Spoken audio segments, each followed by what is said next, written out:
Welcome back to. അപ്പോൾ ഇന്നത്തെ എൻ്റെ സ്പെഷ്യൽ എന്താണെന്നറിയാവോ? കണ്ടപ്പോൾ തന്നെ എല്ലാവർക്കും മനസ്സിലായിട്ടുണ്ടാവും അല്ലേ? ഇത് ഉണ്ണിയപ്പമാണ്. അത് എന്തുകൊണ്ട് ഉണ്ടാക്കിയ ഉണ്ണിയപ്പമാണെന്ന് ആർക്കും ഗസ് ചെയ്യാൻ പറ്റുമോ? അപ്പോൾ ഒത്തിരി ഒന്നും ആലോചിക്കേണ്ട, ഇത് ഞാൻ പറയാം. ചക്ക ഇട്ടിട്ടുള്ള ഉണ്ണിയപ്പമാണ്. അതും ചക്ക വെറുതെ ഇട്ടതല്ല, ചക്ക വരട്ടിയത് ഇട്ടിട്ടുള്ള ഉണ്ണിയപ്പമാണ്. സ്വാഭാവികമായിട്ടും ഉണ്ണിയപ്പം എല്ലാവർക്കും ഇഷ്ടമുള്ളത് തന്നെയാണ്. അപ്പോൾ അത് ഇത്തിരി സ്പെഷ്യലായിട്ടും കൂടി ഉണ്ടാക്കുകയാണെങ്കിലോ അതിൻ്റെ ഒരു രുചിയൊക്കെ പറഞ്ഞറിയിക്കാൻ പറ്റുമോ? അപ്പോൾ കഴിച്ചില്ലെങ്കിലും കഴിച്ച പോലെ തന്നെ ഒരു ഫീല് കിട്ടുന്ന ഒരു രസിക്കുന്ന ഒരു ഉണ്ണിയപ്പത്തിൻ്റെ റെസിപ്പിയാണ് കേട്ടോ ഇന്ന് അവതരിപ്പിക്കുന്നത്. അത്രയും സ്മൂത്തായി അത്ര ടേസ്റ്റിയായിട്ട് ഞാൻ ഇത് ഉണ്ടാക്കിയേക്കണേ കേട്ടോ. അപ്പോൾ ഇതിന് ഞാൻ എടുത്തേക്കണത് 1 ഗ്ലാസ് പച്ചരിയാണ്. അത് ഒരു 5-6 മണിക്കൂർ കുതിർത്തതാണ്. തലേ ദിവസം കുതിർക്കാനിട്ട് പിറ്റേ ദിവസം എടുത്താലും കുഴപ്പമൊന്നുമില്ല. കുറഞ്ഞത് ഒരു 5 മണിക്കൂറെങ്കിലും കുതിർത്ത് വെച്ചേക്കണം കേട്ടോ. നല്ല പോലെ കഴുകിയിട്ട് വേണം കുതിർക്കാൻ കേട്ടോ. അങ്ങനെ ഞാനത് ഒരു ജാറിലേക്ക് ഇട്ടിട്ട് അടിക്കാൻ പോവുകയാണ്. അപ്പോൾ ഇതിലേക്ക് ആവശ്യത്തിന് വെള്ളവും കൂടി ഒഴിക്കണം കേട്ടോ. എന്നിട്ട് ഇത് നല്ല പോലെ അരച്ചെടുക്കുന്നത്, നൈസായിട്ട് അരച്ചെടുക്കുന്നതല്ല, ചെറിയൊരു തരിയോടുകൂടി അടിച്ചെടുക്കുകയാണ് വേണ്ടത്. അപ്പോൾ ഇതൊരു പാത്രത്തിലേക്ക് പകർത്തുവാണ്. അപ്പോൾ പകർത്തുമ്പോൾ തന്നെ കാണാം, കാരണം വെച്ചാൽ നല്ല കട്ടിയിലാണ് ഈ ഒരു ഇത് അരച്ചെടുത്തേക്കുന്നത്. നമുക്ക് ആവശ്യമുണ്ടെങ്കിൽ ഇനി നമുക്ക് പാനിയൊക്കെ ചേർക്കുന്നതുകൊണ്ട് ഉള്ളതുകൊണ്ട് നമുക്ക് അപ്പോൾ ഇത്തിരി വെള്ളം കിട്ടും. അപ്പോൾ ഇത്തിരി കട്ടിയിൽ തന്നെ ഇത് അരച്ചെടുക്കുകയാണ് വേണ്ടത് കേട്ടോ. ഇനി ഇതിൻ്റെ ഏറ്റവും ഇമ്പോർട്ടൻ്റ് ആയിട്ടുള്ളൊരു സംഭവം എന്താണ്? നമ്മൾ ഇടാൻ പോകുന്നത് ചക്ക വരട്ടിയെടുത്തതാണ് കേട്ടോ. അപ്പോൾ ശർക്കരയ്ക്ക് ഇട്ട് വരട്ടിയെടുത്തായിരുന്നു കൊണ്ട് അധികം മധുരത്തിൻ്റെ ആവശ്യമില്ല. എങ്കിലും നമുക്ക് ഇതൊന്ന് നമ്മൾ ഫ്രിഡ്ജിൽ വെച്ചാണ്, അതിനോട് ഇത്തിരി തണുപ്പാറിന് ശേഷം വേണം കേട്ടോ ജാറിലിട്ട് അടിക്കാനായിട്ട്. അപ്പോൾ ചെറു ചൂടോടെ നമ്മൾ ശർക്കരപ്പാനിയും കൂടി ഇത്തിരി ഒഴിച്ചു കൊടുക്കുന്നുണ്ട്. വെള്ളം വേണ്ട, ശർക്കരപ്പാനി ഒഴിച്ചാൽ മതി. എന്നിട്ട് ഇതൊന്ന് അരച്ചെടുക്കുകയാണ് വേണ്ടത്. അപ്പോൾ ദേ ഒന്ന് അരഞ്ഞ് കിട്ടിയിട്ടുണ്ട്. ഇതും നമുക്ക് കൈ കൊണ്ട് തന്നെ വടിച്ചെടുക്കാം കേട്ടോ. അങ്ങനെ ഞാൻ ഇത് മുഴുവൻ ഇതിലേക്ക് വടിച്ചൊഴിക്കുകയാണ് കേട്ടോ. ഇനി ഇതിലേക്ക് നമുക്ക് കുറച്ച് കാര്യങ്ങൾ കൂടി ചേർക്കാനുണ്ട്. അപ്പോൾ അതിൽ ഒന്നാമതെന്ന് വെച്ച് കഴിഞ്ഞാൽ നമ്മൾ ഏലക്ക ചതച്ചാണ്, 2-3 ഏലക്ക ചതച്ചതാണ് ഇട്ടേക്കുന്നത്. പിന്നെ ആവശ്യത്തിന് ഉപ്പിടണം. ഉപ്പ് നമ്മൾ നേരത്തെ പച്ചരി അരയ്ക്കുമ്പോൾ ചേർക്കുകയാണെങ്കിൽ കുഴപ്പമില്ല. ഇനി ഇതിന് സോഫ്റ്റ്നെസ് കിട്ടാനായിട്ട് കുറച്ച് മൈദമാവ്, ഞാൻ 2 സ്പൂൺ മൈദമാവാണ് എടുത്തേക്കുന്നത് കേട്ടോ. അപ്പോൾ നിങ്ങൾ എടുക്കുന്നതനുസരിച്ച് ഇട്ടോളൂ കേട്ടോ.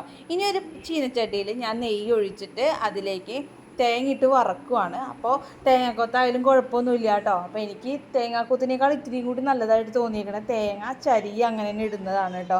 ചില ആൾക്കാർക്ക് കടിക്കാനൊക്കെ ബുദ്ധിമുട്ടുണ്ടാകും. പിന്നെ കൊച്ചു കുട്ടികൾക്ക് കൊടുക്കുമ്പോൾ നമ്മൾ ഈ തേങ്ങാക്കൊത്ത് കൊടുക്കുന്നതിനേക്കാൾ ഏറ്റവും നല്ലത് തേങ്ങ ഇട്ടിട്ടുള്ളത് കൊടുക്കുന്നതാണ് നല്ലത്. എങ്ങാനും തൊണ്ടയിൽ കുടുങ്ങി ഇപ്പോൾ എന്തൊക്കെ ന്യൂസുകളാണ് നമ്മൾ പലയിടത്തും കേട്ടുകൊണ്ടിരിക്കുന്നത്.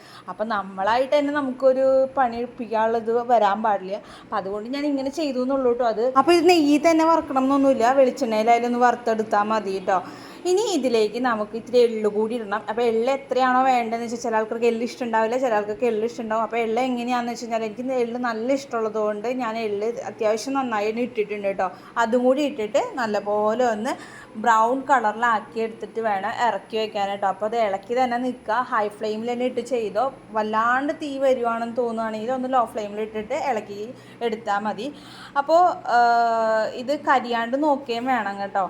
അങ്ങനെ എൻ്റെ ഒരുവിധം നമ്മളുടെ ഒന്ന് ബ്രൗൺ കളറായിട്ട് വന്നിട്ടുണ്ട് കേട്ടോ. അപ്പോൾ ഇത് ഞാൻ ഒരുപാട് ടൈമായിട്ട് ഇത് ഇളക്കുന്നത് കാണിക്കുന്നതല്ല, നമ്മൾ ഇതിൻ്റെ കൂട്ടത്തിൽ കാര്യങ്ങളൊക്കെ ഇങ്ങനെ പറഞ്ഞു പോകുന്നുള്ളൂ. അപ്പോൾ ഈ ഒരു കളറാകുമ്പോൾ നമ്മളത് ഓഫ് ചെയ്യുക ഫ്ലെയിം കേട്ടോ. അതിന് ഞാൻ അതും കൂടി ഈ ഒരു ഇതിലേക്ക് ആഡ് ചെയ്യുകയാണ്. ഇനി ഇതിലേക്ക് ബാക്കി വന്ന ശർക്കര പാനിയും കൂടി ഉണ്ട്, അതും ഇതിലേക്ക് ഒഴിച്ചു കൊടുക്കുകയാണ്. അതും ഒഴിക്കുമ്പോൾ ശ്രദ്ധിക്കണം വെച്ചാൽ കുറച്ചൊഴിച്ച് നോക്കിയിട്ട് വെള്ളം കൂടുതലാണോ എന്നൊക്കെ നോക്കിയിട്ട് വേണം ചെയ്യാനായിട്ട്. അപ്പോൾ നിങ്ങൾ വെള്ളം ഒഴിക്കുന്നതിനേക്കാൾ ഇത്തിരി കൂടി നല്ലത് ശർക്കരപ്പാനി നമ്മൾ ഓൾറെഡി ചേർക്കുമല്ലോ, അപ്പോൾ അതായിരിക്കും ഇതിൽ ഇത്തിരി കൂടി നല്ലത്. വെള്ളം ഒഴിക്കുമ്പോൾ ചിലപ്പോൾ ഒരു പച്ചവെള്ളത്തിൻ്റെ ഒരു ചവയ്ക്കും. അപ്പോൾ അതിനും ഭേദം ശർക്കരപ്പാനി ഒഴിക്കുകയാണെങ്കിൽ ഇത്തിരി കൂടി നന്നായിരിക്കും കേട്ടോ. എന്നിട്ട് നിങ്ങൾ ഇളക്കി നോക്കുന്നതിനനുസരിച്ച് നിങ്ങൾക്ക് അതിൻ്റെ കട്ടി ഏകദേശം അറിയാൻ പറ്റും. അപ്പോൾ ആ കട്ടിക്ക് അനുസരിച്ച് ഒന്ന് കട്ടി കുറയ്ക്കാനായിട്ട് ശർക്കരപ്പാനി കുറച്ച് ഒഴിച്ച് നിങ്ങൾ ഇളക്കി എടുത്താൽ മതി. അപ്പോൾ വല്ലാതെ ലൂസായിട്ടും കിട്ടാൻ പാടില്ല, ഇത് ഉണ്ണിയപ്പത്തിനാണ്. അപ്പോൾ അത് പ്രത്യേകം ഒന്ന് ശ്രദ്ധിക്കണം കേട്ടോ. ഇനി ഇത് നന്നായി ഇളക്കി ഇല്ല കട്ടകളൊക്കെ ഉടച്ചിട്ട് വല്ല കട്ടകളൊക്കെ പിടിച്ചിട്ടുണ്ടെങ്കിൽ അതൊക്കെ ഒന്ന് ഉടച്ച് നല്ല സ്മൂത്തായിട്ടുള്ളൊരു മാവ് തന്നെ ആക്കി എടുക്കണം കേട്ടോ. അപ്പോൾ അതെ എനിക്ക് കിട്ടി. അപ്പോൾ അത്യാവശ്യം നല്ല കട്ടിയിൽ തന്നെ എനിക്ക് കിട്ടിയിട്ടുണ്ട്. ചക്ക ഇട്ടണ കാരണം കൊണ്ട് ഒരുപാട് ലൂസായിട്ട് വരില്ല. പിന്നെ അധികം വെള്ളം ഒഴിച്ചിട്ടൊന്നും ഇല്ലല്ലോ, ശർക്കരപ്പാനിയല്ലേ നമ്മൾ എടുത്തേക്കണത്. അപ്പോൾ അതിൻ്റേതായ ഒരു ലെവലിൽ തന്നെ കിട്ടിയിട്ടുണ്ട്.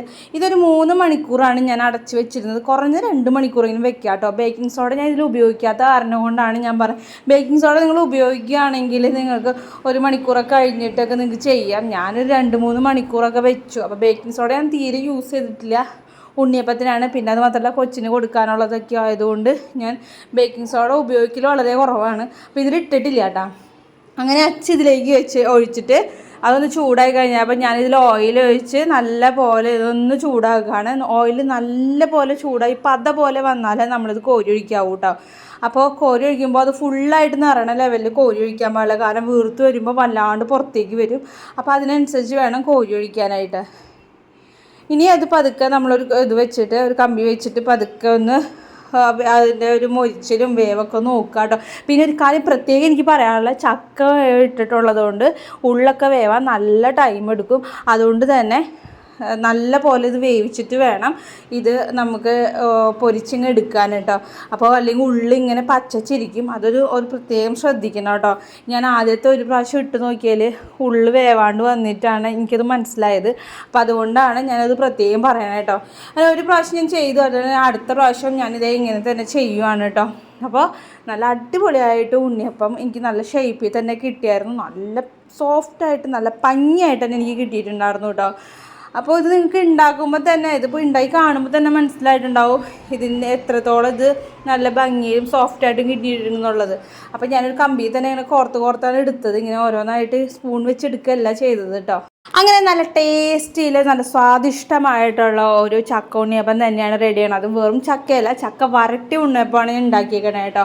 അപ്പോൾ നല്ല ടേസ്റ്റിൽ കിട്ടിയിട്ടുണ്ട്. ഇതിൽ ആ തേങ്ങയുടെയും അതേപോലെ തന്നെ വറുത്തിട്ടുള്ളതല്ലേ, അപ്പോൾ അതിൻ്റെയും അതേപോലെ എള്ളും എല്ലാം കൂടി വന്നപ്പോഴുണ്ട് പ്രത്യേക ഒരു ടേസ്റ്റ് തന്നെയാണ്. ഇത് വളരെ കുറച്ചാണ് ഉണ്ടാക്കിയതെങ്കിലും അതൊരൊറ്റ ടൈമിൽ ചായ കുടിക്ക് മാത്രമേ എനിക്ക് എൻ്റെ വീട്ടിൽ ഉണ്ടായുള്ളൂ കേട്ടോ.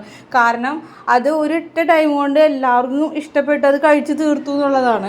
അപ്പോൾ ഒരു കപ്പ് പച്ചരിയൊക്കെ ഉണ്ടായിക്കഴിഞ്ഞാൽ നമുക്ക് ഏകദേശം 1-2 നേരത്തെ ചായ കുടിക്കൊക്കെ ഉണ്ടാവും കേട്ടോ. പിന്നെ ചക്ക ആയതുകൊണ്ട് ഒരുപാട് ദിവസമൊന്നും വയ്ക്കാനൊന്നും പറ്റുമൊന്നുമില്ല. അപ്പോൾ ഇതൊന്ന് എല്ലാവരും ഒന്ന് ട്രൈ ചെയ്ത് കുട്ടികൾക്കൊക്കെ ഒന്ന് കൊടുത്ത് നോക്കുക, അവർക്ക് ഒരുപാട് ഇഷ്ടമാവും. പിന്നെ നമ്മൾ ഈ ചക്ക സൂക്ഷിച്ചേക്കണതിൻ്റെയൊക്കെ വീഡിയോസൊക്കെ ഞാൻ ഓൾറെഡി ഇട്ടിട്ടുണ്ടായിരുന്നു, കേടാവാതെയൊക്കെ ചെയ്യുന്നത്. അപ്പോൾ അങ്ങനെയൊക്കെ ആകുമ്പോൾ നമുക്കൊരു സമയം ഫ്രീ ടൈമൊക്കെ കിട്ടുമ്പോൾ ഇത് ചെയ്യാൻ പറ്റും. അപ്പോൾ അതും ഒന്ന് വാച്ച് ചെയ്യുക. അപ്പോൾ ഈ ഒരു വീഡിയോ എല്ലാവർക്കും ഇഷ്ടപ്പെട്ടെങ്കിൽ ഇതിൻ്റെ അഭിപ്രായങ്ങൾ കമൻറ്റ് ബോക്സിൽ അറിയിക്കാൻ മറക്കല്ലേ.